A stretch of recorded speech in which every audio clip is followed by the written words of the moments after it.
Қала әкімінің кезекті есеп беруі Құмшағал алқабында жалғасты. Қозы маздаған халықтың шешімін таппаған мәселелерін тыңдауға облыс әкімі де қатысты. Есеп беру барысында базынаның шешімін таппаған мәселелері айтылып, алдағы жоспарлары сараланды. Толығырақ тілші сабақтайды. Құмшағал алқабында түйіні тарқамаған мәселелер шашедектен. Мәселен, тіршілік нәрі әлі күнге дейін шешімін таппай келеді. Жарықтың жетіспеушілігі тағы бар. Сонымен қатар жол мәселесі мен транспорт тасымалы да ақсап тұр.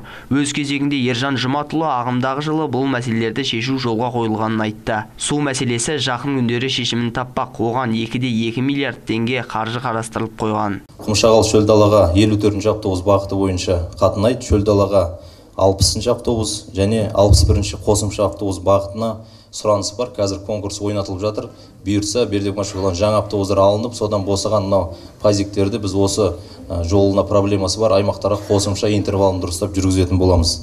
Келесі Береке тұрғын алқабына кіші футбол алаңшасын сұраған боласыздар. Биыл жоспарға кірді. Футбол алаңшасын соғып береміз. Кәсіпкерлікті дамыту мақсатында шағын және орта бизнесті қолдауға бағытталған 100 жобаның 31-і жүзеге асқан. Аумақтық округте 6 кәсіпкерлік нысан ашылып, онда 6 адам жұмыс істеуде. Сонымен қатар Шөлдала шағын ауданында әлеуметтік дүкен халық игілігіне пайдалануға берілді. Онда әлеуметтік маңызы бар азық-түлік тауарлары төмендетілген бағамен сатылуда.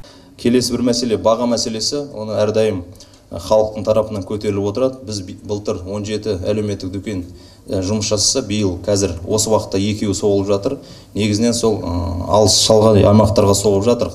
Бұл жерде бір мәселе бар. Өзіңіз тапсырғандай, Бердібек-Машбекұлы мына алып сатарлар, делдалдармен жұмыс жасап жатыр. Ауыл Берекеден негізі көбісі алып, үйдің жанындағы магазинге жеткізгенше 30-40% надбавка кетіп қалады. Сол надбавканы 10%-дан асырмас үшін қазір әрқайсымен жеке меморандум арқылы жұмыс жасап жатыр. Ал енді әлеуметтік дүкендегі сапасы, наименование, оны СПК арқылы бірге қалареміз. Әдеттегідей есеп соңы толассыз шағым мен алғысы аралас Бұқараның уәжіне ұласты. Қала әкіммен бірге Бердібек-Машбекұлы мұқым елді сабырға шақырып, талаптардың орындалатынына уәде берді. Жауапты мамандарға тиісті міндеттерді жүктеп, бақылауды күшейту керектігін айтты.